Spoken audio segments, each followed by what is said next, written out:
Kontraposisi dari kalimat majemuk tersebut adalah, nah, kita perlu mengerti konsep dari kontraposisi untuk mengerjakan soal tersebut. Nah, misalkan kita memiliki bentuk implikasi seperti berikut, yaitu jika P maka Q. Nah, maka kontraposisinya itu akan berbentuk seperti berikut, yaitu negasi Q maka negasi P. Nah, ini adalah konsep dari kontraposisi. Nah, jika kalian mengerti konsep dari kontraposisi tersebut, maka kalian telah dapat mengerjakan soal tersebut. Nah, di mana di sini kalimat majemuknya adalah negasi P maka Q, lalu maka negasi P atau Q. Nah, di mana kontraposisinya akan berbentuk seperti berikut. Nah, jika kalian perhatikan, ini merupakan kalimat sebabnya, ini merupakan kalimat akibatnya. Nah, kalian perhatikan ya, kontraposisi itu adalah kalimat sebab dengan kalimat akibatnya akan bertukar posisi ya, akan bertukar posisi. Lalu akan diberikan tanda negasi. Nah, maka mari kita ubah posisi tersebut, di mana kalimat akibatnya akan menjadi kalimat sebabnya, yaitu negasi P atau Q. Lalu kita perlu tambahkan dengan negasi. Nah, maka untuk kalimat akibatnya itu merupakan kalimat sebab ya, dimana itu adalah negasi P maka Q. Nah, dimana kita perlu menambahkan tanda negasi. Nah, ini merupakan kontraposisi dari kalimat majemuk pertanyaan di atas. Nah, maka mari kita cari jawabannya. Nah, dimana jawabannya tidak dalam bentuk seperti berikut. Nah, maka kita perlu mengubah negasi dari negasi P atau Q ke dalam bentuk lainnya. Nah, caranya adalah sebagai berikut. Langkah pertama adalah kita perlu menggambarkan tabel kebenaran dahulu, di mana ini adalah pernyataan P dengan pernyataan Q, benar, benar, benar, salah, salah, benar. Yang terakhir adalah salah, salah. Lalu di sini adalah negasi P atau Q ya, negasi P atau Q. Mari kita cari nilai kebenaran dari kalimat majemuk tersebut.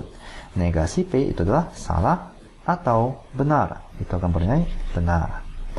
Lalu yang kedua adalah negasi dari benar itu adalah salah atau salah. Itu akan bernilai salah. Nah, tentu saja sisanya itu adalah akan bernilai benar. Nah, setelah itu mari kita tambahkan negasi di depan kalimat majemuk tersebut. Ya, karena ini adalah negasi dari negasi P atau Q.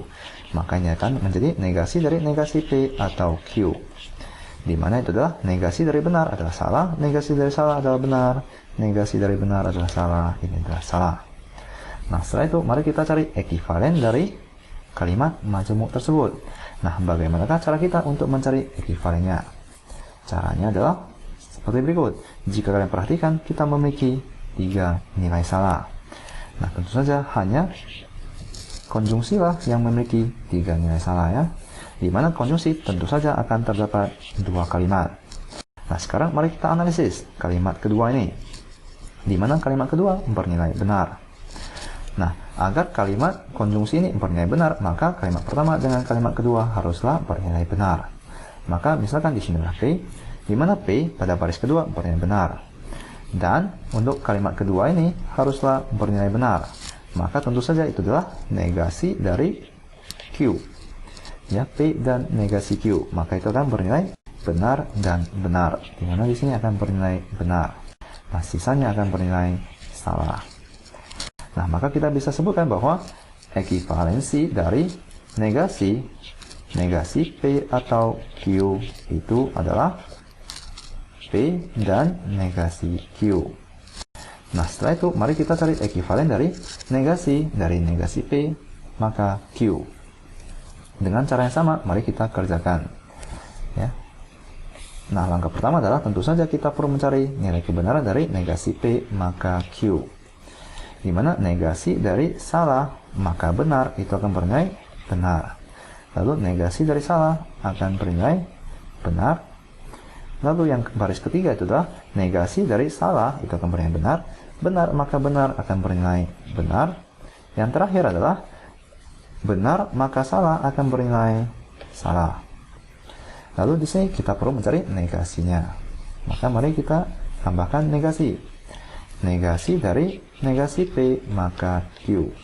Di mana ini akan bernilai salah, salah, salah, benar. Nah, setelah itu mari kita cari ekivalennya.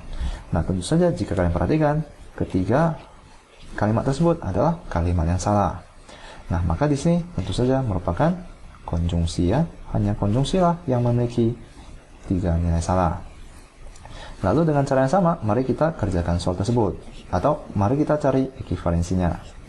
Nah, di mana untuk konjungsi akan terdapat 2 kalimat.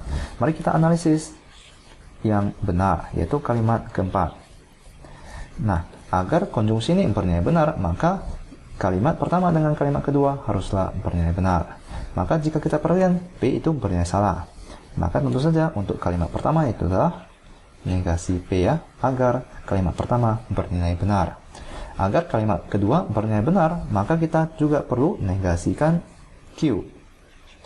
Nah, maka di sini akan menjadi benar dan benar. Maka akan bernilai benar.